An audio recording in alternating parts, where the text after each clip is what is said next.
নবীজি বলছেন নাম হ্যাঁ, নাম হ্যাঁ, ধ্বংস হয়ে যাবে। ইদা কাসুরাতিল খাবাস, যখন নগ্নতা, বেহায়াপনা, অশ্লীলতা সমাজে রন্ধ্রে রন্ধ্রে ছড়িয়ে পড়বে, তখন আলেম জালেম সব ধ্বংস হবে। এই হাদিসটা অকাট্য হাদিস, বুখারী মুসলিমের, মানে এটা সহিহ, এটা বিষয়ে কোনো সন্দেহ নেই। তাহলে নবীজি 1445 বছর আগে বলছেন যে আরবদের জন্য ধ্বংস ধ্বংস ধেয়ে আসছে, এবং দেয়াল এভাবে খুলে দেয়া হয়েছে। তাদের দেয়াল ইয়াজুজ আর মাজুজ, আর ইয়াজুজ আর মাজুজের সাথে আরবদের ধ্বংসকে সম্পর্কিত করা হলো না? ইয়াজুজ আর মাজুজের সাথে আরবদের ধ্বংসকে সম্পৃক্ত করা হলো এবং বেহায়াপনাকে সম্পৃক্ত করা হলো, তাই না? বুঝতে পারছেন? আরব জাতির ধ্বংসের সাথে ইয়াজুজ মাজুজকে কানেক্টেড করা হলো এবং অশ্লীলতাকে, কি বলেন, অশ্লীলতাকে কানেক্টেড করা হলো। এখন আপনি চিন্তা করে দেখেন, সারা বিশ্বে পর্নোগ্রাফি কারা ছড়িয়ে দিয়েছে? বলেন বলেন দেখি। পর্নোগ্রাফি কি বেহায়াপনা না? সমাজের ইদা কাসুরাতিল খাবাস, যখন সমাজের রন্ধ্রে রন্ধ্রে বেহায়াপনা ছড়িয়ে পড়ে নাই? মিলান, হাদিসটা মিলান। সমাজের এই মেয়েদের এই যে ফ্যামিলিস্ট রেভলিউশন কারা ছড়িয়ে দিয়েছে? ফ্যামিলিস্ট রেভলিউশন কারা ছড়িয়ে দিয়েছে? ওরা। সমাজে মেয়ে ছেলে একসাথে চলবে একই পোশাকে কারা ছড়িয়ে দিয়েছে? সমাজে মেয়েদের বেপর্দায় চলার এই সংস্কৃতি কারা ছড়িয়ে দিয়েছে? মাদক আর সুদের সংস্কৃতি কারা ছড়িয়ে দিয়েছে?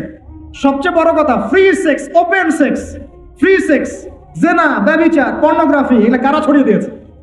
এটাই ওই যে খুলে দেয়া হয়েছে। এটা আমার ব্যাখ্যা, এটা আমার বুঝ।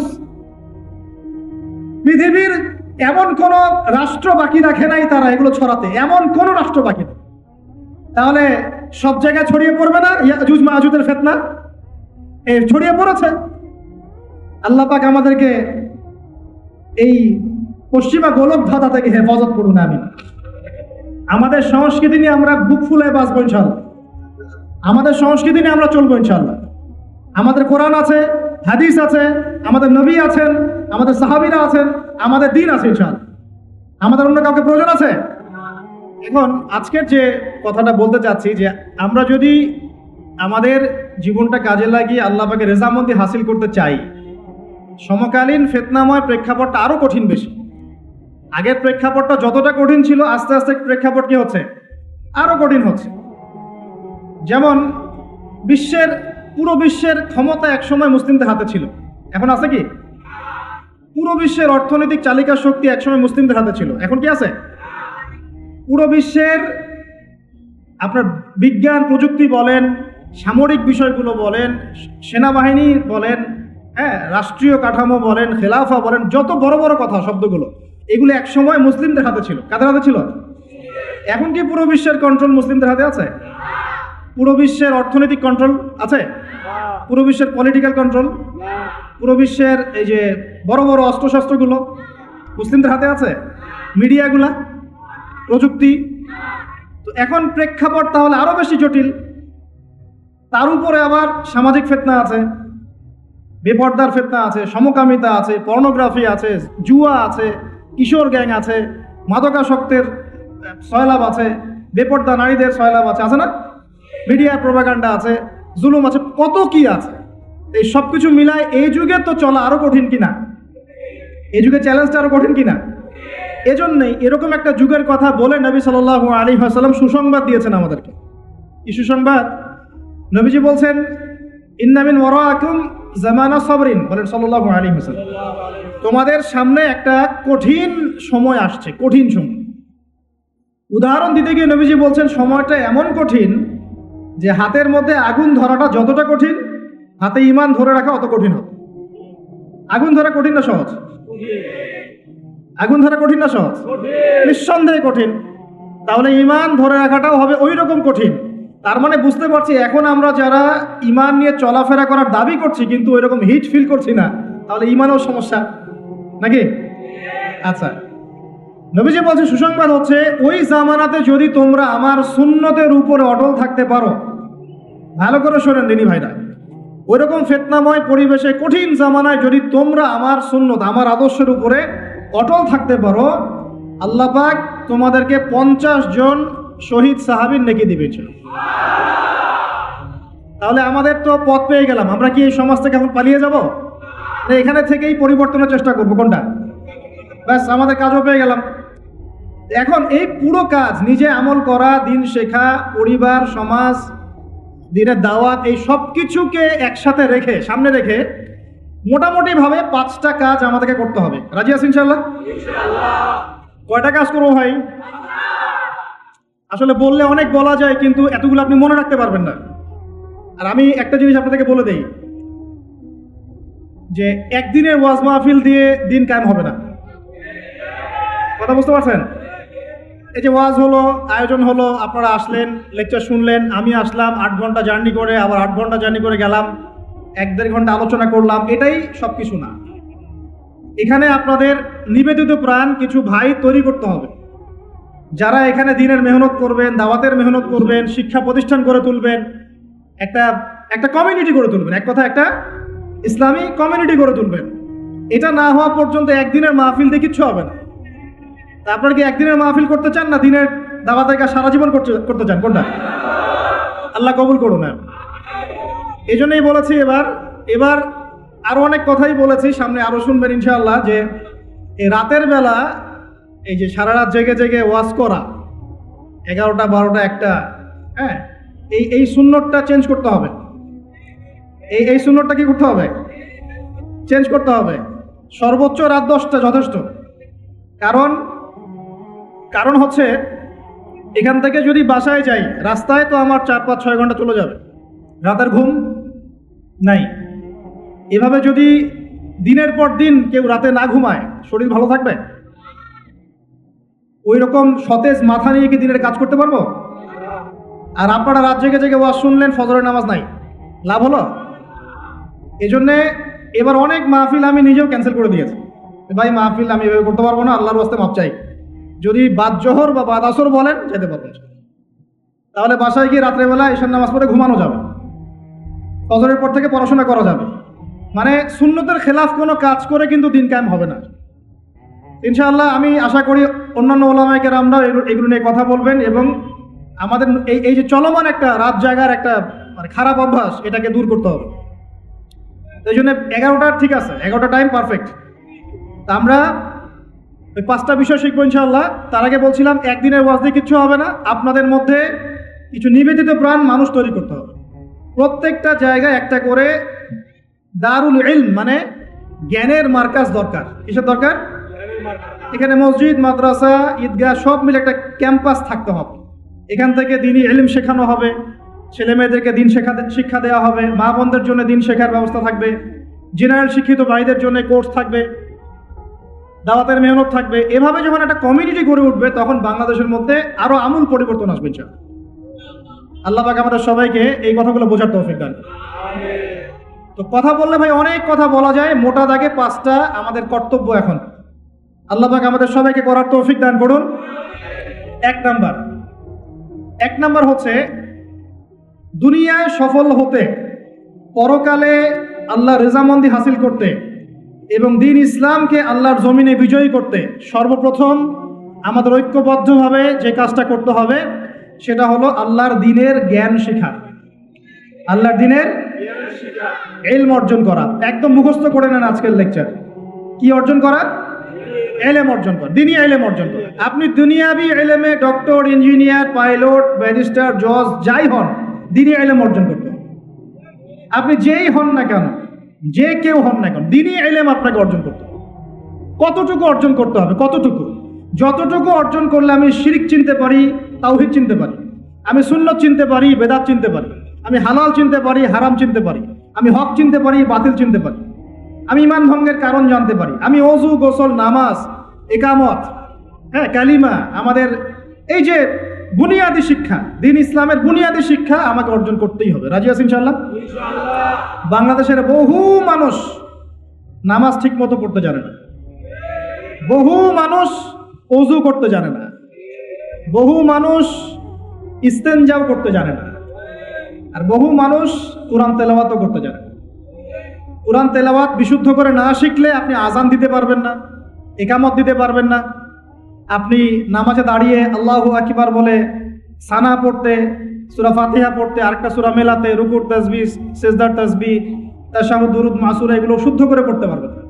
আর শুদ্ধ করে যদি না পড়েন অর্থ বিকৃত হয়ে যাবে প্রচুর। মানে আমরা তো নামাজকে কি যে বানিয়ে ফেলেছি, আল্লাহ মাফ করুন, সুবহানাল্লাহ। মানে নতুন নতুন কত শব্দ বের করে ফেলেছি নামাজের মধ্যে আর কি। একটু অর্থের পার্থক্যের কারণে ঈমান কুফরের মতো অবস্থা চলে আসতে পারে। বিশুদ্ধ করে তাজবিদ সহকারে কোরআন তেলাওয়াত করা শিখতে হবে প্রথমে আপনাকে। মাদ্রাসায় যেতে হলে যাবেন, মক্তবে যেতে হলে যাবেন, প্রয়োজনে টিচারকে বাসায় নিয়ে এসে যদি পড়তে পারেন পড়েন, যেভাবে হোক আপনাকে কোরআন তেলাওয়াত শিখতেই হবে। আল্লাহ পাক তৌফিক দান। আমরা নামাজের মধ্যে বলছি আলহামদুলিল্লাহ, আলহামদুলিল্লাহ রাব্বিল আলামিন। কি এটা? এটা কি পড়লেন মন্ত্র? আলহামদুলিল্লাহ রাব্বিল আলামিন এটা কি? আলহামদুলিল্লাহ। এই যে আলহামদু শব্দটা সঠিক করে উচ্চারণ করতে পারছেন অনেক। আলহামদু মানে সমস্ত প্রশংসা আল্লাহর জন্য। আলহামদুলিল্লাহ সমস্ত প্রশংসা। আলহামদুলিল্লাহ কি? আলহামদুলিল্লাহ মানে সমস্ত নিন্দা আল্লাহর জন্য। নাউজুবিল্লাহ। আমার কথা কি বিশ্বাস করছেন না? ওলামায়ে কেরামকে জিজ্ঞাসা করেন। কুল হু আল্লাহু আহাদ এটা কি? কুল হু আল্লাহু আহাদ মানে কি? তো কুল মানে খাও, কুল মানে কি? কুল হু আল্লাহু আহাদ, বলুন তিনি আল্লাহ এক। শব্দের অর্থ আছে তো? এখানে পেশাব করিবেন না, করিলে এত টাকা জরিমানা। কমাটা যদি নায়ের পরে নিয়ে বসাই তাহলে এখানে পেশাব করিবেন না, করিলে। আপনারা কি মনে করেন যে আরবির এরকম সিকোয়েন্স নাই? বলছে কুলহু সূরা, সূরাটার নাম কি কুলহু। কুলহু বলে কোনো শব্দ আছে? কুল একটা শব্দ, হুয়া আলাদা শব্দ। কুল হুয়া আল্লাহু আহাদ, কুল হুয়াল্লাহু আহাদ। এই তো আমরা কত ভুল করি পদে পদে। সামি আল্লাহু লিমান হামিদা আছে না? সামি আল্লাহ, আল্লাহ তার কথা শোনেন। লিমান হামিদা যে তার প্রশংসা করে, না যে আল্লাহর প্রশংসা করে আল্লাহ তার কথা শোনেন। এন্ড আমরা শব্দ বানিয়েছি সামি আল্লাহ হুলিমান হামিদা। তো হুলিমান হামিদা কি শব্দ? হুলিমান হামিদা বলে কোনো শব্দ আছে?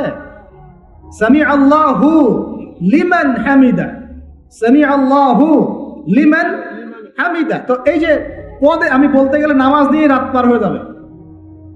পদে পদে পদে পদে আল্লাহু আকবার শব্দটা আল্লাহু আকবার, আল্লাহু আকবার বানিয়ে দেয়। আকবার, আকবার মানে কি?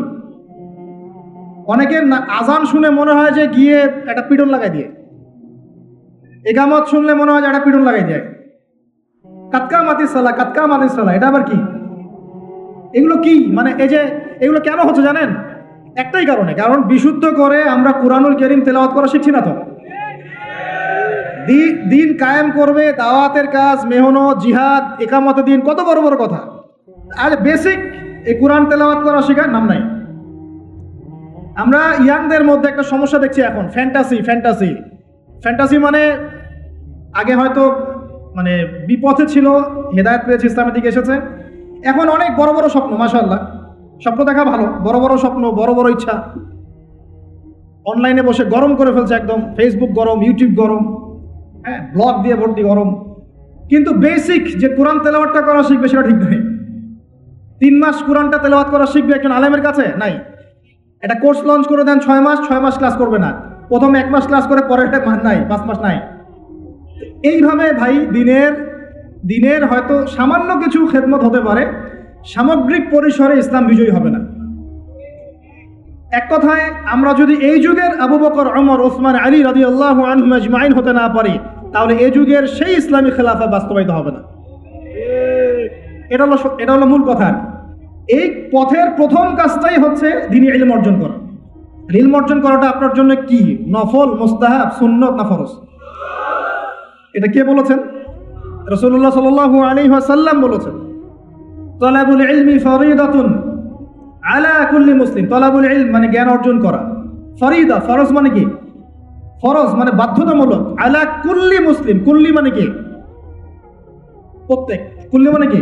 কুল্লু মানে প্রত্যেক। প্রত্যেক মুসলমানের উপরে, প্রত্যেক মুসলমান যে মুসলমান দাবি করে নিজেকে, কালিমা পড়েছে, তার উপরে জ্ঞান অর্জন করা ফরজ করেছেন আল্লাহ। আপনি কোরআন তেলাওয়াত না শিখে থাকতে পারবেন না, তো এটা আপনার উপর ফরজ করা হয়েছে। নামাজ কি পড়ছেন কি বলছেন এটা আপনাকে শিখতে হবে, তো এটা ফরজ করা হয়েছে। আজান দেওয়া শিখতে হবে, একামত দেওয়া শিখতে হবে, ইমামতি করার যোগ্যতা অর্জন করতে হবে। এই মালয়েশিয়ার একটা ভালো জিনিস দেখলাম যে ওখানে প্রাইমারি লেভেল থেকে মানে স্কুল লেভেল থেকেই এই মাদ্রাসা এবং মানে জেনারেল এটা আলাদা করে করে কোনো প্যাটার্ন করা নাই, এটা একসাথেই প্যাটার্নটা করে দেয়।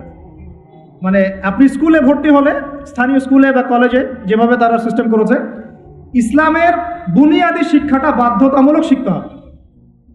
যে কেউ তাদের সিভিলিয়ানদের মধ্যে যে কেউ ইমামতি করতে পারে, মাশাআল্লাহ। এটা আমাদের করা উচিত ছিল না? আমরা কি মুসলিম প্রধান দেশের অধিবাসী না? আমরা জোর দাবি জানাই যে শিক্ষা ক্ষেত্রে একটা আমূল পরিবর্তন নিয়ে আসতে হবে ইনশাআল্লাহ। একদম প্রাইমারি লেভেল থেকে ইসলামিক শিক্ষাকে আমাদের দেশে বাধ্যতামূলক করা হোক। মাদ্রাসা শিক্ষা মাদ্রাসায়, আবার সেকুলার শিক্ষাতে, এই দুদিকে চলছে। তাহলে একজন ব্যক্তি যে এই যে স্কুলে ভর্তি হলো, আপনার ছেলে এখানে 10 বছর পড়বে, এসএসসি পরীক্ষা দিবে, এইচএসসি, তারপরে অনার্স মাস্টার্স, এই 20 বছরে ইসলামটা শিখবে কি? যতটুকু শিখছে এই শিক্ষাটা তো প্র্যাকটিক্যালে প্রয়োগ করতে পারছে না। আর এই জায়গা থেকে যখন কেউ উঠে আসছে তখন সে তো উম্মার দায়িত্ব নিতে পারছে না। তাহলে ব্যাপারটা কি এমন যে আমরা এদিকে শুধু দুনিয়ার চর্চা করব আর মাদ্রাসা লাইনে যারা পড়ে তারা দিনের চর্চা করবে? দিন চর্চা করার, দিন পালন করার, প্রচার প্রসারের আমাদের কোনো অধিকার নাই? তাহলে এই শিক্ষাটা অর্জন করলে কি আমরা কি সবাই কি খারাপ হয়ে যাব? আমরা যদি ইসলামিক শিক্ষা শুরু থেকে দেওয়ার চেষ্টা করি বাচ্চাদেরকে, প্রাইমারি লেভেল থেকে, আমাদের বাচ্চারা কি নষ্ট হয়ে যাবে? এই জিনিসটা আল্লাহ পাক আমাদের সমস্ত ঊর্ধ্বতন কর্তৃপক্ষদেরকে বোঝার তৌফিক দান করুন। আল্লাহ পাক আমাদের ঊর্ধ্বতন কর্তৃপক্ষদেরকে এই বিষয়টা বোঝার তৌফিক দান করুন যে ইসলামী শিক্ষায় কল্যাণ ছাড়া অকল্যাণ কিছু নাই। এখানে যদি অন্য ধর্মাবলম্বী কেউ থাকেন, সে তার ধর্ম চর্চা করবে, কোনো সমস্যা? আমরা আমাদের ধর্ম শিখবো ইনশাআল্লাহ। তো এই জিনিসটা আমাদের বুনিয়াদী শিক্ষা। এখন যদি আপনি না পারেন, এখন আপনার কাছে ওই পাওয়ার নাই, ক্ষমতা নাই, ইমপ্লিমেন্টের সুযোগ নাই, তাহলে কি করবেন? তাহলে এখন যে আপনি 20 বছর পড়াশোনা করে ফেলেছেন জেনারেল লাইনে, এখন কি করবেন? এখন আপনার জন্য কিছু অপশন খোলা আছে। এক, স্থানীয় বরেণ্য ওলামায়ে কেরাম যারা আছেন তাদের সাথে পরামর্শ করে সিলেবাস তৈরি করে নিয়ে পড়াশোনা করুন, এটা একটা অপশন। 2, আপনারা কিছু দিনী ভাই ব্যাচ করে করে ওলামায়ে কেরামের কাছে গিয়ে একটা করে কিতাব শেষ করেন। 2, 3, অনলাইনে কিছু কোর্সেস চলছে, এই কোর্সেসগুলো করতে পারেন, কাজে দিতে পারে। কিন্তু তবে অনলাইনে কোর্স অফলাইনের মতো হয় না। অফলাইনে ওস্তাদদের সামনে বসে যে পড়াশোনা, এটা অনলাইনে পাবেন না আপনি, ঠিক আছে? অথবা আপনার যদি সুযোগ থাকে তাহলে প্যাটার্ন চেঞ্জ করে এই প্যাটার্নে যেতে হবে। এগুলো ছাড়া তো আপনার সামনে কোনো অপশন খোলা নাই। যে আমরা যদি মাদ্রাসাগুলোতে এবং আমাদের শিক্ষা প্রতিষ্ঠানগুলোতে জেনারেলদের জন্য আরবির কোর্স আর মাদ্রাসা শিক্ষার্থীদের জন্য জেনারেল কোর্স রাখি, তাহলে উভয়ে শিক্ষিত হতে পারবে। মনে করেন এই ভাই মাদ্রাসায় পড়েছেন, মাশাআল্লাহ, তিনি মাদ্রাসার সব জ্ঞানই রাখেন আলহামদুলিল্লাহ, কিন্তু সায়েন্স শিখতে পারেন নাই, নামাজ শিখতে পারেন নাই, ওযু শিখতে পারেন নাই। এখন এই ভাইকে কি করবেন? এই ভাইকে ইসলামিক কিছু ডিপ্লোমা কোর্সের আওতায় আনতে হবে, এনে অফলাইন বা অনলাইনে শিক্ষা দিয়ে তাকেও মানুষ করে গড়ে তুলতে হবে। এই তো যদি আমরা চিন্তা করি, আমরা চিন্তা করতে হবে আমাদেরকে জাতি নিয়ে, বড় বড় কথা বললে হবে না তো। যুব সমাজের এখন যে অবস্থা, আপনি সামনে একটা ভয়ঙ্কর বিকলাঙ্গ যুব সমাজ দেখতে পারবেন। মস্তিষ্ক বিকৃত হয়ে গেছে এদের মোবাইল ফোন দিয়ে। মোবাইল ফোন, পর্নোগ্রাফি, মেয়েদের ফিতনা, হারাম অ্যাফেয়ার্স, মাদক, জুয়া, টিকটক, এই করতে করতে এদের মস্তিষ্কের সুস্থতা নষ্ট হয়ে গেছে। আল্লাহর কসম করে বলছি, এরা সুস্থ না। একটা চিত্র খুব কমন দেখতে পারবেন, 10টা-20টা ছেলে গোল হয়ে বসে আছে ফোন নিয়ে, সবার মনোযোগ নিচের দিকে।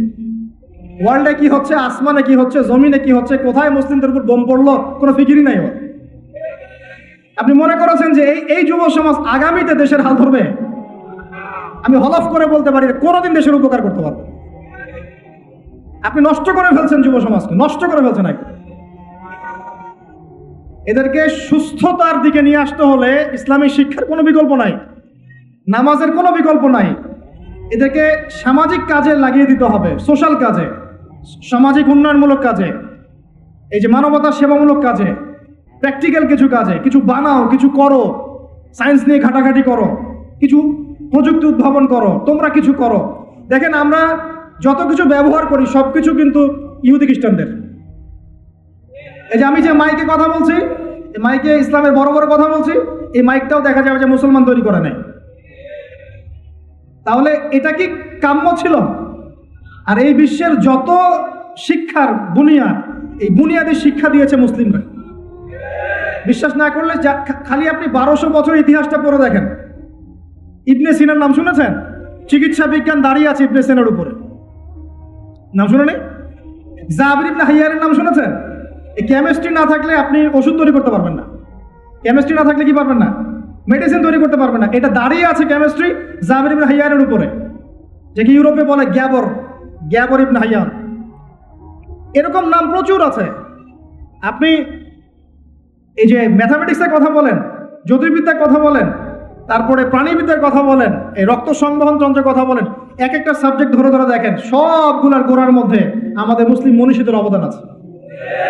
এমনকি এই যে পুরো বিশ্বের যে দর্শনগুলো চলছে, যত দর্শন, ফিলোসফিক্যাল থটস, আমরা ফিলোসফি পড়েছি, এই ফিলোসফিগুলোর গোড়ায় গিয়ে আপনি দেখবেন সব মুসলিম দার্শনিকদের নাম লেখা আছে। আমরা ইমাম গাজালির নাম জানি না, ইবনে রুশদের নাম জানি না, হ্যাঁ, আমরা অনেক কিছু জানি না। আসলে আমরা শেকড় ভুলে গেছি এখন। বিশ্বাস করেন, আমরা এই যে প্রযুক্তি, মোবাইল ফোন, টিকটক, মেয়েদের পিছনে ঘুরতে ঘুরতে, অ্যাফেয়ার, বাইক চালানো, আমরা আমাদের জীবনের লক্ষ্যই ভুলে গেছি। আল্লাহ পাক আমাদের যুব সমাজকে তাদের জীবনের লক্ষ্য বোঝার তৌফিক দান করুন। ভাই, আল্লাহ পাক আপনাকে এমনি এমনি সৃষ্টি করেন নাই, আমাকে এমনি এমনি সৃষ্টি করেন নাই। আল্লাহ পাক চান আমাদের কাছে আমরা যেন তার দ্বীনের জ্ঞান অর্জন করি এবং এই জ্ঞান অনুযায়ী আমল করি। এই আমলটা সমাজে ছড়িয়ে দেই, ইসলামের দাওয়াতের মেহনত ছড়িয়ে দেই, যাতে একটা সময় হলেও যেন আল্লাহর জমিন, আল্লাহর দ্বীন কায়েম হয়। এটা আল্লাহ পাক চান আমাদের কাছে। আল্লাহ পাক আমাদেরকে এই জন্য সৃষ্টি করেন নাই যে একটা মেয়ের জন্য আত্মহত্যা করে ফেলবেন। একটা মোবাইল ফোন একটা মেয়েকে কিনে দিয়েছেন, তার জীবন নষ্ট করে ফেলেছেন। যে বাবারা মেয়েদেরকে ফোন কিনে দিয়েছেন, জীবন নষ্ট করে ফেলেছেন, এবং তার মাধ্যমে আরো 10টা ছেলেরও জীবন নষ্ট করেছে। আর সত্যি কথা বলছি, এখন আমরা তো ঢাকা শহরে থাকি, মানে এখানে ছেলেদের চেয়ে মেয়েরা বেশি পথ। হ্যাঁ, খুব ভালো লাগে ওদের। কি ভালো লাগে? একটা ছেলের সাথে বাইকে করে ঘুরবে, টাকা খসাবে, এখানে ওখানে ডেট করবে, এগুলোতে খুব মজা পায়। এগুলোর জন্য কি তাকে সৃষ্টি করা হয়েছে? আপনি বলেন, এই মেয়েদেরকে আপনি যখন ঘরে নিয়ে আসবেন, আমি নারী বিদ্বেষী কথা বলছি না, নারীদেরকে আমরা অনেক অনেক সম্মান করি, অনেক শ্রদ্ধা করি। আমাকে জন্ম দিয়েছেন একজন নারী, আমাকে দিনের পথে চলতে আত্মবিশ্বাস যোগায় পিছন থেকে, ঘরের নারী যোগায় কি না? আমার নিজের কন্যা সন্তান আছে, আমরা মেয়ের বাবা। কিন্তু এখন যে টিকটক জেনারেশন মেয়েদেরকে আপনি তৈরি করছেন, ফোন হাতে তুলে দিয়ে ডেটিং করছে, বাইকের পিছনে ছেলের সাথে ঘুরছে, এখানে ওখানে ফ্রি ওপেন সেক্স করছে, কোনোদিন ধর্ষণের শিকার হচ্ছে, এই মেয়েদেরকে ঘরে নিয়ে আসার পরে এদের গর্ভ থেকে কি আপনি ইসমাইলের মতো সন্তান পাবেন? এদের সাথে তোমরাও দেখা যায় যে অনেক সময় প্রেম করতে ভালো লাগে, কিন্তু এই মেয়েদেরকে কেউ বিয়ে করবে না। এ ধরনের নারীদের সাথে মানুষ প্রেম করতে মজা পায়, কেউ সম্মান করে বিয়ে করতে চায় না। করলেও দেখবেন 2-1 বছরের মধ্যেই নাই সেই সম্পর্ক, গায়েব। তো অনেক দূর চলে আসলাম, এত দূর আসতে চাইনি, কথার পিঠে চলে আসলো যে সমস্যা হচ্ছে গোড়ায় আমরা আমাদের যুবক যুবতী, আমাদের ছেলে মেয়েদেরকে দিনই বুনিয়াদি ইসলামী শিক্ষা দিচ্ছি না। এটা শিক্ষা দেওয়ার দায়িত্ব প্রত্যেক পিতার, প্রত্যেক মাতার। সে মাদ্রাসায় পড়ুক আর জেনারেল লাইনেই পড়ুক, আপনাকে শিক্ষা নিশ্চিত করতে হবে। কিভাবে করবেন এই হেডেক এখন আপনার, আমার আর হেডেক নাই, আমি দিয়ে দিলাম হেডেক আপনাকে। এই হেডেকটা আমার মাথায় ছিল, আপনাকে দিয়ে দিলাম, আপনি চিন্তা করেন কিভাবে করবেন। এখন পারলে অফলাইনে করেন, না হলে অনলাইনে করেন। অনলাইনে আলোচনা চলে আসছে, একটা কথা বলে দিই, অনলাইনে অনেক রকম কোর্সেস চলছে। তবে আমি নিয়াত করেছি ইনশাআল্লাহ, আমি আরো কয়েকজন ওলামায়ে কেরামদের সাথে পরামর্শ করেছি এবং এখনো করে যাচ্ছি। কমপক্ষে বরেণ্য 8 থেকে 10 জন স্কলার বা আলেমদেরকে নিয়ে অনলাইনে ইনশাআল্লাহ আমরা একটা মাদ্রাসা খুলবো ইনশাআল্লাহ। এটা অফলাইন না, অনলাইন মাদ্রাসা। আমি নাম দিয়েছি তহা জিন্নুরাইন ইসলামিক অনলাইন মাদ্রাসা। আমি দোয়া করি আল্লাহর কাছে, আল্লাহ পাক যেন এই মাদ্রাসাকে কবুল করেন। এর ওসিলা করে আল্লাহ পাক লক্ষ লক্ষ কোটি কোটি যুবককে দ্বীনের জ্ঞান শেখার তৌফিক দান করেন, যুবতীদেরকে দান করেন, আমাদের ছোট ছোট সোনামণিদেরকে দান করেন। যারা অফলাইনে দিন শিখতে পারছে না, আল্লাহ যেন অনলাইনে শেখার তৌফিক দান করেন। তো এখানে বেশ কয়েকটা লেভেলে বেশ কয়েকটা কোর্স লঞ্চ করা হবে ইনশাআল্লাহ। যেমন বাচ্চাদের জন্য বুনিয়াদি নুরানি কোর্স। আপনার বাচ্চা আছে ছোট, 4 বছর 5 বছর বয়স, ভর্তি করাই দিলেন, নুরানি কোর্স করবে, কোরআন তেলাওয়াত করা শিখবে। এরপরে হিপস, একটা হিপসের কোর্স, আপনি অনলাইনেই হিপস করবেন। যাদের বয়স 10 বছর হয়ে গেছে, 12 বছর 15 বছর, অনলাইন হিপস করবেন। আপনি চাইলে আপনার বয়স যদি 30-40 হয় আপনিও করতে পারবেন, তো আপনার ব্যাচটা আলাদা হবে। এরপরে হচ্ছে আমাদের জেনারেল ভাইদের জন্য, জেনারেল শিক্ষিত দিনী ভাইদের জন্য ইসলামিক ডিপ্লোমা কোর্স লেভেল 1 মনে করেন। এখানে আপনার বুনিয়াদি জিনিস, আপনার আকীদা, আপনার কোরআন তেলাওয়াতের জ্ঞান, আপনার দৈনন্দিন জিকির আজগার, নামাজ, আপনার হাদিসের মধ্যে ফয়জুল কালামের মতো বই, ঠিক আছে, ইসলামের ইতিহাস, তারপরে ফিকহের মধ্যে ফিকহুল মুয়াসসার, এই ধরনের বই, মানে প্রাথমিক বুনিয়াদি যে জ্ঞানটুকু মাদ্রাসা দেওয়া হয় এটা ইনশাল্লাহ শিখবেন। এটা শেষ করার পরে যাবেন লেভেল 2, ওখানে আরও কিছু সাবজেক্ট অ্যাড হবে, ইসলামিক পরিবার, ইসলামিক অর্থনীতি, ঠিক আছে, ইসলামিক জিওপলিটিক্স, এসক্যাটোলজি, এরকম কিছু সাবজেক্ট আসবে ইনশাল্লাহ। এটা দিয়ে আবার কপি করে সবাই বানানো শুরু করে দিয়েন না, আমি তো বলে দিচ্ছি আর কি। আর বানালে আলহামদুলিল্লাহ কোনো সমস্যা নাই, এটাও দিনের খেদমত হবে ইনশাল্লাহ। একজনকে দেখে যদি আরও 10 জন শেখে সমস্যা, কোনো সমস্যা। এভাবে লেভেল 3তে গিয়ে আপনি মাদ্রাসায় যেগুলো নাহু, হেদায়েতুন নাহু, হেদায়া কুদুরি, এই ধরনের বইগুলো পড়ানো হয়, এগুলো শিখবেন ইনশাআল্লাহ। শেষ লেভেলে গিয়ে আপনি জালালাইনের মতো তাফসীর শিখবেন ইনশাআল্লাহ। মানে একজন মৌলানা সাহেব বলতে বোঝাচ্ছি, আমি তো আপনাকে ফকিহ বা মুফতি বা মুহাদ্দিস এরকম লেভেলের কথা বলছি না। একজন আলেম, একজন জাননেওয়ালা, বুঝওয়ালা মানুষ যতটুকু দিনের জ্ঞান অর্জন করেন ইনশাআল্লাহ, এই জ্ঞানটুকু আপনি লেভেল 1, 2, 3, 4, 5 এভাবে আপনি অর্জন করবেন ইনশাআল্লাহ। এভাবে যদি আমরা পুরো বাংলা ভাষাভাষীদের মধ্যে, পুরো ওয়ার্ল্ড ওয়াইড এটাকে ছড়াতে পারি ইনশাআল্লাহ, আগামী 5 বছরের মধ্যে আমরা আশাবাদী কমপক্ষে 1 লক্ষ মানুষ তো দিন শিখবেন ইনশাআল্লাহ। আল্লাহ পাক আমাদেরকে তৌফিক দান করুন। এবং এগুলো হবে খুব স্বল্প মেয়াদী, 6 মাস, 4 মাস, 6 মাস এরকম কোর্স, যাতে আপনি বিরক্ত না হন। কারণ আমি অভিজ্ঞতা থেকে দেখেছি 1 বছরের কোর্স মানুষ করতে চায় না।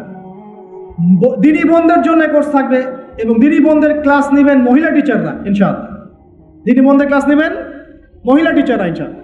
যদি কেউ প্যারেন্টিং নিয়ে কোর্স করতে চান, প্যারেন্টিং কোর্স থাকবে, সন্তান প্রতিপালন। যদি কেউ পরিবার নিয়ে কোর্স করতে চান, ফ্যামিলি ডেভেলপমেন্ট কোর্স থাকবে। ইসলামিক ইকোনমিক্স নিয়ে কোর্স করতে চান, ইসলামিক ইকোনমিক্সে কোর্স থাকবে। ইসলামিক ফাইন্যান্স শিখতে চান, সেটা থাকবে ইনশাআল্লাহ। এক একটা ডিপার্টমেন্টের এক একটা কোর্স নিয়ে আমরা এই মাদ্রাসা লঞ্চ করবো ইনশাআল্লাহ। আল্লাহ পাক এটাকে কবুল করুন, আমিন। এবং এর পাশাপাশি এই সিলেবাসগুলো আমি নিয়াত করেছি উন্মুক্ত করে দিব। যে কোনো প্রতিষ্ঠান, দিনী প্রতিষ্ঠান, সেটা হোক ইসলামিক স্কুল বা ইসলামিক কলেজ বা মাদ্রাসা, তারা যদি এই কোর্সগুলো করতে চায়, করাতে চায়, সিলেবাস নিয়ে তারা লঞ্চ করতে চায়, ইনশাআল্লাহ তাদের জন্য উন্মুক্ত করে দেওয়া হবে, যাতে করে সারা দেশের বিভিন্ন জায়গায় কোর্সগুলো ছড়িয়ে পড়ে। আমি জ্ঞানতাত্ত্বিক কথা এজন্য বললাম বেশি করে, প্রথম ফরজ আপনার উপরে ইকরা বিসমি রাব্বিকাল্লাযী খালাক। এখন চিন্তা করেন, হেরা গুহায় নবী সাল্লাল্লাহু আলাইহি ওয়াসাল্লাম বসে আছেন, জিবরাইল আলাইহিস সালাম এসে তার সামনে প্রথম যে আয়াতটা ওহী করলেন, সেই আয়াতটা নামাজের আয়াত ছিল না, সে একটা যাকাতের আয়াত ছিল না, সেই আয়াতটা রোজা রাখো আয়াত ছিল না, এমনকি মূর্তি পূজা করো না এমনও ছিল না। কি ছিল ভাই? ইকরা, আপনি পড়ুন, আপনি পড়ুন, হে নবী আপনি পড়ুন। নবীজি কিন্তু পড়তে জানতেন না, আপনারা জানেন কি? নবী সাল্লাল্লাহু আলাইহি ওয়াসাল্লাম কিন্তু লিখতে পড়তে জানতেন না। আল্লাহ পাক এমন একজন মানুষকে সুবহানাল্লাহ শেষ নবী করেছেন, যিনি লিখতে জানতেন না, পড়তে জানতেন না, যাতে কাফেররা এই অপবাদ দিতে না পারে তুমি আগের কিতাবগুলো থেকে দেখে দেখে লিখে নিয়ে আসছো। তিনি কি বলছেন? সহিহ বুখারী খুলে দেখেন, দ্বিতীয় হাদিসটা, মা নবী করি, আমি তো পড়তে জানি না। তারপরেও জিবরাইল আলাইহিস সালাম বলছেন ইকরা, আপনি পড়ুন, বিসমি রাব্বিকাল্লাযী খালাক, আপনার রবের নামে যিনি আপনাকে সৃষ্টি করেছেন। সুবহানাল্লাহ। সর্বপ্রথম এই জ্ঞানতাত্ত্বিক বিপ্লব হয়েছে মক্কার মাটিতে, তখনই আবু বকর, ওমর, ওসমান, আলীর মতো সাহাবী তৈরি হয়েছে। জ্ঞান ছাড়া শুধু বড় বড় কথা দিয়ে আর জ্ঞানহীন আমল দিয়েও কোনো কাজ নাই। জ্ঞানহীন আমল দিয়ে কিন্তু খুব একটা কাজ হয় না। আপনি হয়তো মনে করছেন যে আমি ইমাম সাহেবকে জিজ্ঞাসা করে নেবো, ব্যাস হয়ে গেল। কিন্তু জ্ঞান অর্জন করে আমল করার যে স্বাদ আর জ্ঞানহীন আমলের স্বাদ কখনো এক না। শুধু একটা হাদিস শোনা যান যে মেসওয়াক মেসওয়াক মেসওয়াক করি আমরা, যে দাঁত ব্রাশ করি, মেসওয়াক করি। যে ব্যক্তি মেসওয়াক করে এটা আল্লাহর কাছে অনেক বেশি পছন্দের। আল্লাহ পাক ভালোবাসেন মেসওয়াক করনেওয়ালাকে। আর জ্ঞানহীন আমল দিয়েও কোনো কাজ নাই। জ্ঞানহীন আমল দিয়ে কিন্তু খুব একটা কাজ হয় না। আপনি হয়তো মনে করছেন যে আমি ইমাম সাহেবকে জিজ্ঞাসা করে নেবো, ব্যাস হয়ে গেল। কিন্তু জ্ঞান অর্জন করে আমল করার যে স্বাদ আর জ্ঞানহীন আমলের স্বাদ কখনো এক না। শুধু একটা হাদিস শোনা যান যে মেসওয়াক মেসওয়াক মেসওয়াক করি আমরা, যে দাঁত ব্রাশ করি, মেসওয়াক করি। যে ব্যক্তি মেসওয়াক করে এটা আল্লাহর কাছে অনেক বেশি পছন্দের। আল্লাহ পাক ভালোবাসেন মেসওয়াক করনেওয়ালাকে। এটা যখন আপনি জানলেন, এরপর যখন আপনি ব্রাশ করতে যাবেন, মেসওয়াক করতে যাবেন, আমলে স্বাদ পাবেন, পাবেন না? অজু করলে গোনাগুলো ঝরে যায়। তখন আপনি জানলেন যে অজু করলাম, আমার অঙ্গ দিয়ে গোনা ঝরে যাচ্ছে, এটা ফিল করে অজু করলে স্বাদ পাবেন। নামাজে দাঁড়িয়ে আছেন, নামাজের প্রত্যেকটা শব্দ যদি আস্তে আস্তে পড়েন, ধীরে ধীরে অর্থগুলো বোঝার চেষ্টা করেন, নামাজের স্বাদ পাবেন। শুধু হাতটা তুলে শেষ রাতে আল্লাহকে বললেন যে আল্লাহুম্মা আতিনা ফিদ দুনিয়া হাসানা ওয়া ফিল আখিরাতি হাসানা ওয়া কিনা আযাবান নার। আল্লাহ, আমাদেরকে দুনিয়াতে আপনি কল্যাণ দেন এবং পরকালেও কল্যাণ দেন। আল্লাহ, আমাদেরকে জাহান্নামের আগুন থেকে বাঁচান। এই যে ফিলিংস, এটা আপনি না বুঝে পড়লে পাবেন না। না বুঝে পড়লে একটা চর্চা, প্র্যাকটিস হয়, কিন্তু রুহানিয়াত আসে না। তো প্রিয় দিনী ভাইরা, এই জন্য শিক্ষা, জ্ঞান, দিনী ইলম অর্জন সবার আগে। আল্লাহ পাক আমাদের সবাইকে দিনী ইলম অর্জনের তৌফিক দান করুন। অনলাইন মাদ্রাসা খুললে ভর্তি হবেন তো ইনশাআল্লাহ? আচ্ছা, আরো বড় বড় চমক আসবে ইনশাআল্লাহ। এমন কিছু স্কলারের চেহারাও ইনশাআল্লাহ দেখবেন, যাদের ওয়াজ শোনার জন্য আপনি লক্ষ টাকা দিয়ে ভাড়া করে হেলিকপ্টারে নিয়ে আসেন ইনশাআল্লাহ। আল্লাহ পাক আমাদের দ্বীনি খেদমতগুলো কবুল করুন, আমিন। 1 নাম্বার আলোচনা শেষ। 2 নাম্বার আলোচনা করলে এক দিয়ে শেষ হয়ে যাবে রাত। শিখলাম কি? দ্বীনি ইলম অর্জন করতেই হবে। এটা নফল মুস্তাহাব কিছু নয়, এটা কি? যেভাবে পারেন সেভাবে করবেন। রাজি আছেন ইনশাআল্লাহ? নিয়াত করতে পারি যে আগামী 1 বছরের মধ্যে, 1 বছর সময় দিলাম, আগামী 1 বছরের মধ্যে আমরা কোরআন বিশুদ্ধ করে তেলাওয়াত করা শিখব ইনশাআল্লাহ। শুধু তাই না, যারা কোরআন তেলাওয়াত করতে জানি, 1 বছরের মধ্যে কোরআনের শুরু থেকে শেষ পর্যন্ত, আলিফ লাম মিম থেকে মিনাল জিন্নাতি ওয়ান নাস পর্যন্ত অন্তত একবার পুরো খতম দেব ইনশাআল্লাহ। আর যারা আরো ভালো পড়তে পারি, দ্রুত পড়তে পারি, বা হাফেজে কোরআন আছি, 1 বছরের মধ্যে আলিফ লাম মিম থেকে মিনাল জিন্নাতি ওয়ান নাস অন্তত একবার যে কোনো একটা তাফসীর বা অনুবাদ পড়ে দেখব ইনশাআল্লাহ। পারা যাবে ইনশাআল্লাহ? একটা তাফসীর বাসায় কিনবেন, মাস্ট বি। যারা বিগিনার, মানে নতুন শিখছেন, নতুন পড়া শিখছেন, তারা কিনবেন মারিফুল কোরআন। কি কিনবেন? এগুলো কিন্তু ভাই ওয়াজ না, এটা আপনার সাজেশন। ওয়াজ করলে সুর করে অনেক ওয়াজ করা যায় কি না? এই কথাগুলো আপনার জীবনে কাজে দিবে ইনশাআল্লাহ, সারা জীবন কাজে দিবে ইনশাআল্লাহ। যারা বিগিনার, মানে আপনি শুরু করেছেন প্রথম, বড় বড় বই আগে ধরতে যাবেন না, আগে মানে নিচু লেভেলের বইগুলো, নিচু লেভেল বলতে সহজ বইগুলো আগে পড়বেন। প্রথম পড়বেন তাফসীর পড়তে গেলে মারিফুল কোরআন, যারা বিগিনার। যারা অনেক পড়াশোনা করছেন, চর্চা করছেন, ভালো কোন তাফসীর পড়ব ফিক্স করতে পারছেন না, 2টো তাফসীর বলুন। এক হচ্ছে তাফসীর ইবনে কাসির, এটা পড়তে পারেন, হাদিস দিয়ে করা আছে তাফসীরটা। অথবা আমার সবচেয়ে ফেভারিট তাফসীর, সেটা হলো তাফসীরে জালালাইন। তাফসীরে, এটা রহমতের বৃষ্টি, চিন্তা করেন না। কিসের বৃষ্টি? বদরের যুদ্ধের আগের রাত্রে বৃষ্টি হয়েছে। বদরের যুদ্ধের আগের রাত্রে কি হয়েছে? ওই বৃষ্টির সম্পর্কে আল্লাহ পাক বলেছেন, এটা হলো রহমতের বৃষ্টি, যাতে তোমাদের কলব শক্ত হয়। আর আমাদের হাতে এখন 15-20 মিনিট সময় আছে, আমরা গুটিয়ে নিব। তো তাফসীর কোনটা পড়বেন বিগিনাররা? তাফসীরে মারিফুল কোরআন, ঠিক আছে, বাংলা অনুবাদ আছে। আর যারা একটু স্টাডি করেন বেশি, তারা পড়বেন ইবনে কাসির এবং জালালাইন। জালালাইনটা সবচেয়ে মজা পাবেন, স্বাদ পাবেন, অনেক কিছু আছে এর মধ্যে। জালালাইনের মধ্যে এত রস আছে, এত নূর আছে, মারিফত আছে, যেটা আমি অন্য তাফসীরে পাই না। আল্লাহ পাক লেখককে জান্নাতুল ফেরদাউস দান করুন। দুজন সংকলন করেছেন। তো এরপরে আমরা ইলম অর্জনের পরে দ্বিতীয় যে কাজটা করা দরকার পুরো গ্লোবাল প্রেক্ষাপটে এবং উম্মার জন্য, ব্যক্তিগত পর্যায়ে, সব ক্ষেত্রে দ্বীনের স্বার্থে, সেটা হলো ইলম অনুযায়ী আমল করতে হবে। ইলম অনুযায়ী আমল শুরু হবে ভাই আগামীকাল থেকে না, আজকে রাত থেকে ইনশাল্লাহ। আগামীকাল থেকে আমল না, এখন থেকে আজকে রাত থেকে আমল ইনশাল্লাহ। এই রাতের আমল কি? ঘুমানোর সময় ঘুমানোর সুন্নত, সূরা মুলক তেলাওয়াত করবেন, আয়াতুল কুরসি পড়বেন, সূরা ফাতিহা, ফালাক, নাস, ইখলাস, পারলে সূরা ওয়াকিয়া ইত্যাদি পড়ে নিজেকে দম করে নেবেন, ব্যাস, তারপরে ঘুমিয়ে যাবেন। ঘুমানোর সময় আল্লাহুম্মা বিইসমিকা আমুতু ওয়া আহইয়া, এই সময় দোয়া কবুল হবে। বৃষ্টির সময় কি হয়? আচ্ছা, আমরা মাঝখানে দোয়া করে নেই, বৃষ্টি যদি শেষ হয়ে যায় আবার আমরা দোয়া করে আল্লাহ পাক আমাদের সবাইকে দ্বীনি ইলম অর্জনের তৌফিক দান করুন। আমাদের সবাইকে আল্লাহ পাক দ্বীনি ইলম অনুযায়ী বেশি বেশি আমল করার তৌফিক দান করুন।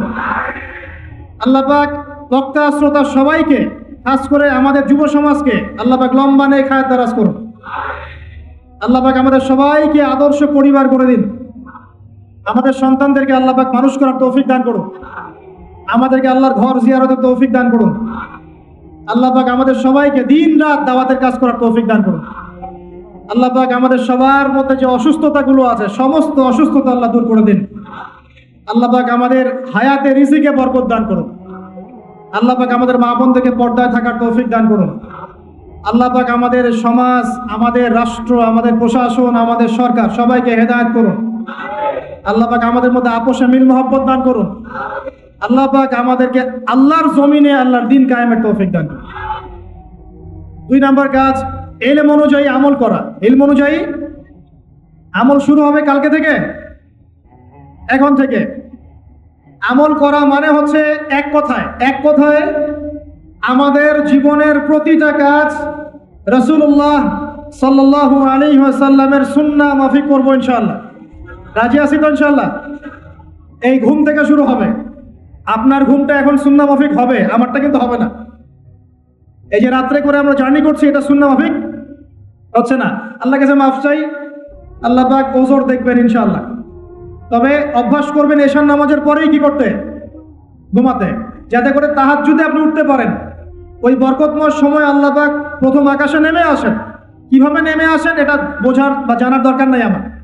আল্লাহ পাকের রহমত নেমে আসে। আল্লাহ রাব্বুল আলামিন আহ্বান করতে থাকেন, কে আছো আমার কাছে কিছু চাইবে আমি তোমাকে দিব। কে আছো আমাকে ডাকবে আমি তোমার ডাকে সাড়া দিব। কে আছো আমার কাছে ক্ষমা চাইবে আমি তোমাকে ক্ষমা করে দিব। আমরা তখন ঘুম, মাশাআল্লাহ। কারণ আমরা টিকটক চালিয়েছি 3টা পর্যন্ত, ফেসবুক ইউটিউবিং করেছে 2:30 3টা পর্যন্ত। শেষ রাত্রে আল্লাহ পাক যখন নেমে আসে আহ্বান করেন, নাফরমান গাফেল বান্দা আমরা ঘুমিয়ে থাকি। আস্তাগফিরুল্লাহ। অথচ ওই সময়ে যে দোয়াই করা হবে আল্লাহ কবুল করবেন ইনশাআল্লাহ।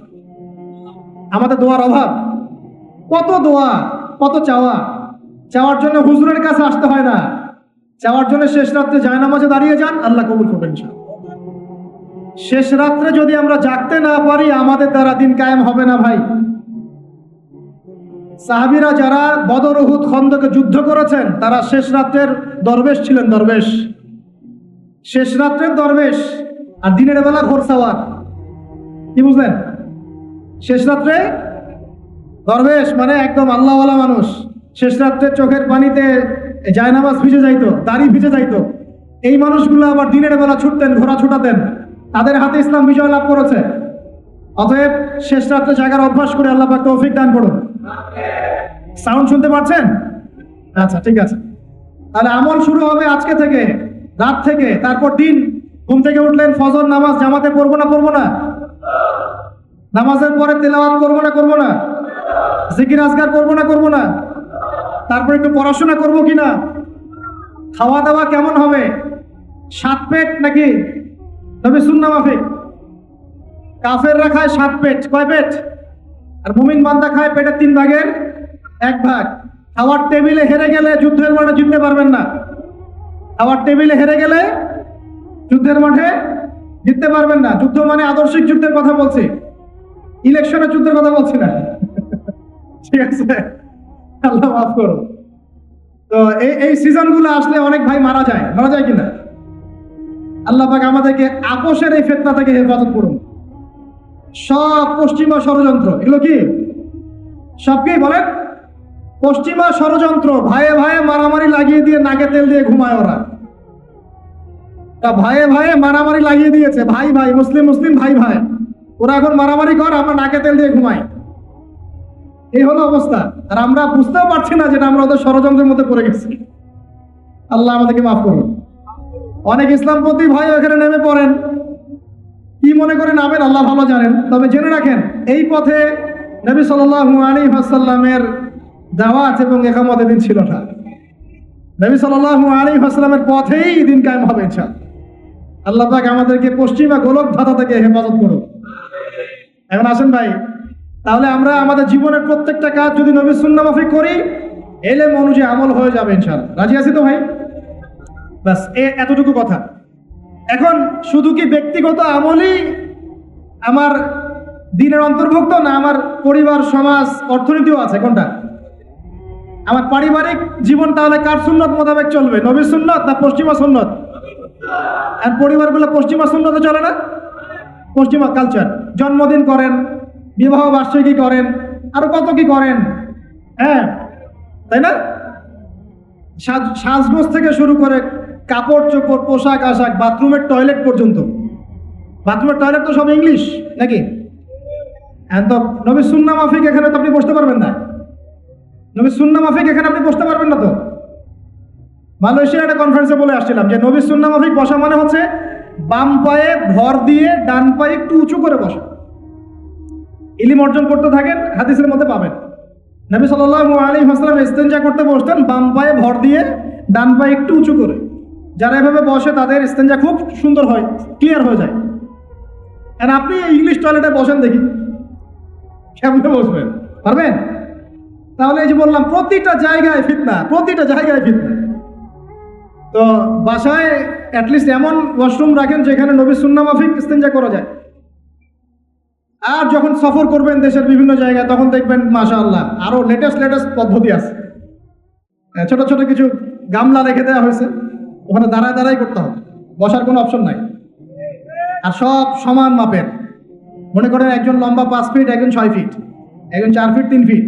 এখন কেমনে কি ধরে কিভাবে করবে, মাপটা কিভাবে সমান করবে বলেন তো? তাহলে 1 নাম্বার কি বলেছিলাম ভাই? ইলম অর্জন। 2 নাম্বার ইলম অনুযায়ী আমল।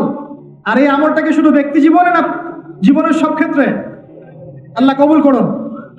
3 নাম্বার নিজের পরিবারের যত্ন নিন।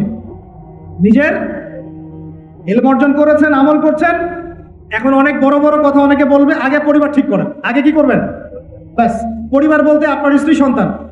কারণ বাবা মাকে দাওয়াত দেওয়া যাবে, বাবা মাকে গালমন্দ করা যাবে না, বকাঝকা করা যাবে না। বাবা নামাজ পড়েন, আপনি কি মাইর দিতে পারবেন?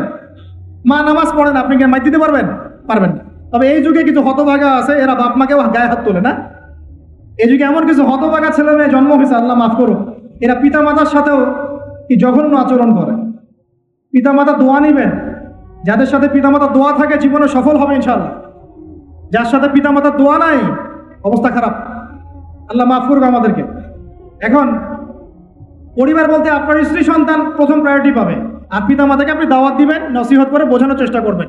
আপনার সন্তান যদি 10 বছর বয়সে নামাজ না পড়ে, তখন তাকে আপনি পিটাতে পারবেন, কিন্তু আপনি বাবাকে মারবেন না, পারবেন? আর পরিবারের কিছু বিষয় এটা আপনি পাবেন প্যারেন্টিং বইয়ের মধ্যে। আর আল্লামা তকি উসমানী দামাত বারাকাতুহু শাইখের একটা কিতাব আছে, ইসলাম ও পারিবারিক জীবন। ইসলাম ও পারিবারিক জীবন, এই বইটা পড়লে আপনি অনেক কিছু জানতে পারবেন। আমি ডিটেলস বলে দেওয়ার সময় পাচ্ছি না আজকে। এক কথায়, পরিবারের মধ্যে তাওহীদ থাকবে, শিরক থাকবে না, ঠিক আছে? পরিবারের মধ্যে সুন্নতের চর্চা থাকবে, কোনো বেদাত থাকবে না। পরিবারে হালাল রিজিক থাকবে, কোনো হারাম ঢুকবে না। পরিবারের বিয়ে করব যখন, দিনদারিতা দেখে মেয়ে চুজ করব, সৌন্দর্য শ্বশুরের টাকা পয়সা দেখে নয়। হ্যাঁ, সৌন্দর্য থাকতে পারে, সৌন্দর্য থাকলে নূরুন আলা নূর, আরো ভালো। কিন্তু যদি মেয়েটা এই যে আমাদের এখনকার সুন্দরী বলতে আপনারা যাদেরকে বোঝেন, নাম নিচ্ছি না, তাদের মতো সুন্দরী নাও হয়, মন খারাপ করার কিচ্ছু নাই। এগুলো সব আর্টিফিশিয়াল সুন্দর। কি সুন্দর? আসল সৌন্দর্য হচ্ছে কলবে। আসল সৌন্দর্য কোথায়? হবে। আর আর তাদের কাছে যা আছে আপনার স্ত্রীর কাছে তাই আছে, এমন এক্সট্রা অর্ডিনারি কিছু নাই ওদের কাছে। যা আপনার স্ত্রীর কাছে আছে তা তাদের কাছে সেম জিনিস, সেম সেম। এখানে এত বেশি লোভনীয় হওয়ার কিছু নাই। পর্নোগ্রাফি দেখতে দেখতে মানুষের মাথাটা এমন নষ্ট হয়ে গেছে, নিজের স্ত্রীকে এখন আর ভাল লাগে না, মানুষের বউকে ভাল লাগে, তাই না? এটার একমাত্র কারণ পর্নোগ্রাফি দেখা। যারা পর্নোগ্রাফিতে আসক্ত, আল্লাহ পাকের কাছে তওবা করবেন, বের হয়ে আসবেন, না হলে আপনি জীবনে কখনো সুখী হতে পারবেন না। আপনি মন থেকে কখনো কনফিডেন্ট থাকতে পারবেন না, সুখী হতে পারবেন না। আল্লাহর সামনে দাঁড়ায় চোখের পানি ফেলতে পারবেন না, চোখটা নষ্ট হয়ে গেছে। তো আল্লাহ পাক আমাদের যুবক ভাইদেরকে পর্ন থেকে হেফাজত করুন। নিজের দৃষ্টি নত রাখবেন, ইনশাআল্লাহ আল্লাহ পাক আপনাকে খাদিজা রাদিয়াল্লাহু আনহার মতো স্ত্রী দিবেন ইনশাআল্লাহ, ইনশাআল্লাহ তাআলা। আল্লাহর প্রতি ভরসা রাখেন, আল্লাহ পাকের কাছে যা চাবেন ইনশাআল্লাহ পাবেন। আল্লাহর প্রতি যে ধারণা রাখবেন আল্লাহ তেমনই হবেন ইনশাআল্লাহ। কেউ যদি ধারণা রাখে আল্লাহ আমার সাথে নাই, আল্লাহ আমাকে দিবে না, আল্লাহ তার সাথে থাকবে না। কেউ ধারণা রাখে আল্লাহ আমার সাথে আছে, আল্লাহ আমার সাথে আছে, আল্লাহ আমাকে বুঝেন, আল্লাহ আমাকে দিবেন, আল্লাহ অবশ্যই দিবেন ইনশাআল্লাহ। ওয়া ইয়াতাওয়াক্কাল আলাল্লাহি ফাহুয়া হাসবুহ। যে ব্যক্তি আল্লাহর প্রতি তাওয়াক্কুল করে আল্লাহ তার জন্য একদম যথেষ্ট হয়ে যাবে। হাসবুনাল্লাহ ওয়া নি'মাল ওয়াকিল। বলেন হাসবুনাল্লাহ ওয়া নি'মাল ওয়াকিল। স্ত্রী চুজ করবেন কি দেখে? শ্বশুরের টাকা, যৌতুক নেবেন, দিনদারিতা। আর দিনদারিতা কি বাইরের বোরখা দেখেই ফিক্স করা যাবে? বোরখাওয়ালা মেয়েরা তো এখন গ্রামে গঞ্জে, হাট বাজারে, সব জায়গায় কফি শপে বসে বসে ডেটিং করছে না? বোরখাওয়ালা মেয়েদের কত ড্যান্স দেখা যায় ইউটিউবে, অনলাইনে। ভাই এগুলো আমি দেখি না, কিন্তু চোখে পড়ে যায় মাঝে মাঝে। 3 নম্বর কি বলেছে ভাই বলেন? আদর্শ পরিবার গঠন করা। কোন বইয়ের নাম বললাম? কার বই পড়বেন? আল্লামা তাকি উসমানী দামাত বারাকাতু। বইটার নাম কি? ইসলাম ও পারিবারিক জীবন। ইসলাম ও পারিবারিক জীবন। কিনতে পারবেন তো ইনশাআল্লাহ? বন্ধুদের সাথে চা খেতে বসলে 1000 টাকা বিল হয়, এখন 500 টাকা বিল হয় না? একটা বই কিনতে 200 টাকা লাগে না। কিনতে পারবো কিনা? যারা বই কিনে বইয়ের প্রতি মহব্বত রাখবে আল্লাহ ওদেরকে এলেম দান করবেন ইনশাআল্লাহ। আমি একদিন বলেছি না, বই নিয়ে একটা লেকচার দিয়েছি না? বই কিনতাম টাকা বাঁচিয়ে বাঁচিয়ে।